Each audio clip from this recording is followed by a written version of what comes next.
강원도 홍천군 두촌면. 믿을 수 없는 광경이 눈앞에 펼쳐집니다. 마을을 둘러싼 온 산이 흉측하게 벗겨진 상황. 풀 한 폭이 남지 않은 민둥산 아래로 잘려진 나무들이 내던져집니다. 최근 2, 3년 사이 이 같은 싹쓸이 형태로 베어져 나간 숲은 강원도 두촌면에서만 무려 240헥타르, 축구장 100개가 넘는 면적입니다. 나무의 종류나 크기에 상관없이 일대의 숲을 모조리 베어내는 모두 배기벌목은 이곳에서도 마찬가지입니다.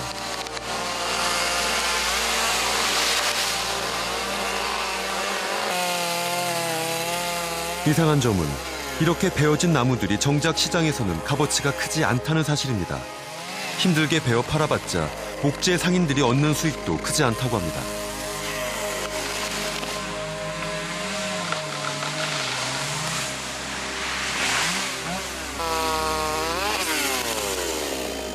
건축용이나 가구용의 제재목으로 쓰일 만한 두꺼운 나무, 즉 오래된 나무가 많이 없기 때문입니다. 실제로 벌목되는 나무들을 보면 3, 40년도 안 되는 어린 나무들도 많이 보입니다.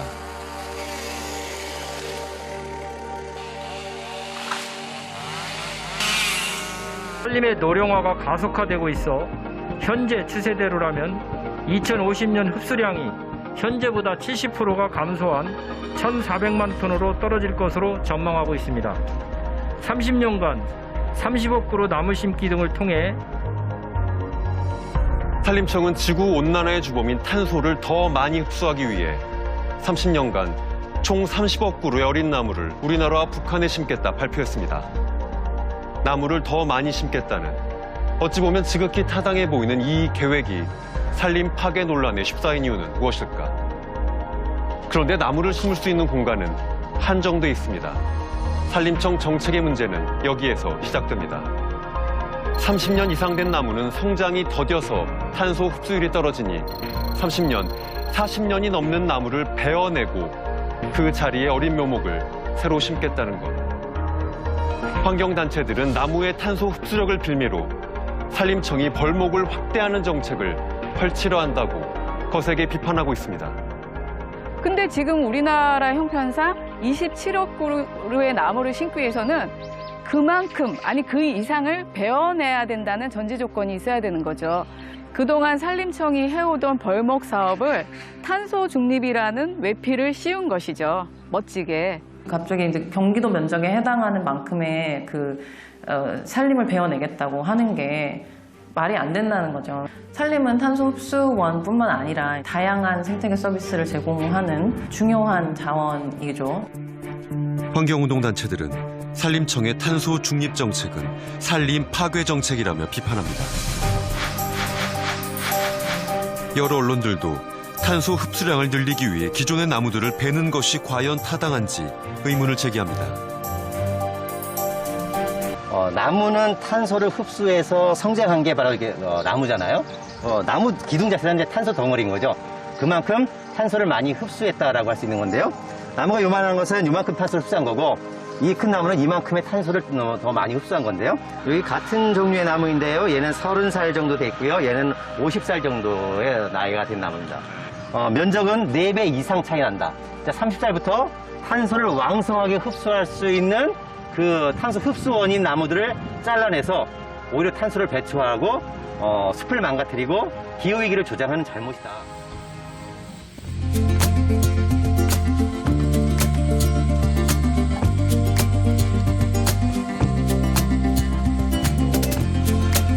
강원도 홍천은 우리나라 시군 가운데 면적이 가장 넓다. 동측으로는 양양과 강릉과도 접하고 있을 정도라고 한다. 그래서 개방산, 가리산, 팔봉산, 백암산, 동작산 등의 수십 개의 산들과 맑은 물이 흐르는 시원한 계곡과 하천이 많아 수도권 시민들의 트레킹과 휴식처로 각광을 받아왔다. 하지만 우리에게 이렇게 힐링과 휴식을 주는 숲의 주인공, 나무들이 탄소 중립이라는 미명하에 지금 이 순간에도 마구 잘려나가고 있다. 이유는 30년 이상의 나무들은 탄소 흡수량이 떨어져 베어내고 탄소 흡수량이 높은 어린 묘목 30억 그루를 2050년까지 심는 것이 목표라고 한다. 이 땅의 환경부와 산림청 고위공무원들의 탁상행정의 비극인가? 아니면 묘목 수입업자들의 로비와 농간에 굴복한 정부와 국회 환노위원들의 소양 부족 때문인 건가? 실제로 나무를 베고 토양을 훼손하고 뱃나무를 땔감으로 재활용하는 과정에서 오히려 90% 이상의 탄소가 거꾸로 배출이 더 된다고 하니 막대한 세금을 허공에 마구 뿌리는 참으로 어처구니 없는 산림정책을 국민들의 눈속임을 하며 자행하고 있는 것이다. 매년 기후변화로 앞으로도 흰남노 같은 초특급 태풍과 양동이로 퍼붓는 듯한 폭우가 일년에도 몇 차례씩 올 텐데 어린 묘목들이 심긴 벌거숭이 산이 버텨낼 재간이 없거니와 오히려 산사태로 인한 피해를 더욱 가중시키는 이런 우매한 정책과 집회는 지금 당장 멈춰야 한다. 오늘은 홍천 제1전망대라 불리는 가리산에 가기 위해 들머리인 가리산 자연휴양림 주차장을 찾았다. 뒤이어 관광버스 한 대가 주차장으로 미끄러져 들어오더니 너들석한 일군의 남녀 고등학생들이 버스에서 우르르 내린다. 저 멀리 봉우리들 사이로 아침 햇살을 받아 더욱 하얗게 반짝이는 가리산의 우뚝 솟은 안봉이 보인다. 아이들은 자연휴양림 내에 있는 레포츠 체험장에 단체로 온 듯하다. 학생들은 답답한 교실에서 벗어난 해방감에 잔뜩 상기된 표정과 목소리로 제잘거린다. 역시 생기 넘치는 여고생들은 바람에 떨어지는 도토리에도 자지러진다. 잠시 후 레포츠 강사인 듯 보이는 남성이 학생들 줄을 세우고 몇 가지 주의와 설명을 하더니 이내 강사와 함께 온 교사의 인솔에 따라 레포츠장으로 총총 사라진다. 홍천군에서 운영하는 산속 오두막 20동 정도를 지나는 초입이 이미 550m 내외로 들이마시는 공기부터가 신선하다. 가무레이더 관측 사무소까지 약 1km를 걸어 들어가면 본격적인 등산로 입구가 시작된다. 일반적으로 합수곡 갈림길에서 우측 가삭고개로 올라 능선길을 따라 가리산 정상 방향으로 가다 보면 가리산 제2봉과 제3봉이 나오고 데크계단이 놓인 깊은 협곡을 건너가면 정상인 제1봉이 나온다. 하산은 무쇠말제 방향으로 내려오다 올라갈 때 갈림길이었던 합수곡에서 길이 다시 만나며 자연휴양림 주차장으로 내려오면 된다. 가삽고개를 오르는 길은 육산으로 가파르지만 햇길에 밟는 발이 순하고 계곡으로 힘차게 흘러내리는 청량한 물소리와 하늘을 찌르듯이 쭉쭉 뻗은 참나무 숲길이 멋지다. 늦여름의 가리산은 조만간 가을 단풍으로 옷을 갈아입기 전에 정상 부근에서는 홍천군에서 부지런히 위험 구간에 데크계단을 연결하고 보수공사를 하느라 전기톱 소리가 온 산을 흔들어 놓는다. 인부 아저씨들에게 언제까지 공사를 하시냐고 물으니 한 보름 정도 작업을 할 예정이라고 대답한다. 작업 공사 중이라 2봉과 3봉은 출입을 금지하고 있어 오르지 못해 다소 아쉬웠다. 가리산은 홍천강의 발원지이며 소양강의 수원인 만큼 정상에 오르면 사방으로 탁 트인 시야와 발 아래 펼쳐진 소양호의 풍경이 하산을 못하게 사람의 발길을 자꾸만 잡는다. 이날은 가시거리가 좋아 저 끝으로 설악산과 오대산까지도 조망이 가능했다. 가리산의 제1봉은 가까이서 보니 실로 웅장하고도 엄청난 크기의 돌로 된 멋진 안봉이었다. 왜 가리산이 100대 명산 중 하나라는 찬사를 받고 있는지 직접 네 발로와 뛰어난 조망을 눈으로 확인하니 실감할 수 있었다. 하산길에는 원시림답게 예쁜 이끼 폭포들이 꽤나 있었는데 이끼는 물속에 살던 조류가 진화해 육지로 올라온 최초의 육상식물이다. 고로 모든 육상식물의 최초의 조상벌이 아직도 우리와 함께 공존하고 있는 것이다. 이끼가 자라면서 생긴 부식토 덕분에 식물들이 뿌리내릴 수 있고 이끼 스스로가 작은 동물들에게는 안식처와 음식을 제공한다. 이끼는 스스로 광합성을 통해 엄청난 이산화탄소를 흡수하고 산소를 뿜어내 공기 정화작용을 한다. 결국 이끼는 생태계를 형성하는 것부터 유지하는 데 중요한 역할을 하고 있다. 하지만 사람은 이끼와 달리 자신들의 편의를 추구하는 환경만 신경 쓸 뿐 생태계를 건강하게 유지하는 데 기여하지 못하고 있다. 앞서 본 다큐 프로에서 보았듯 있기만도 못한 현재만 보는 우매한 위정자들과 편의주의적 행정만을 추구하는 고위공무원들이 미래 세대가 누려야 할 지구를 마구잡이로 파괴하는 현실이 그저 참담할 뿐이다. 이끼의 생태를 보면서 우리가 배워야 할 것은 자연과 함께 산다는 것이 아닐까 가리산을 내려오며 생각해 보았다.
아, 그래요?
있잖아.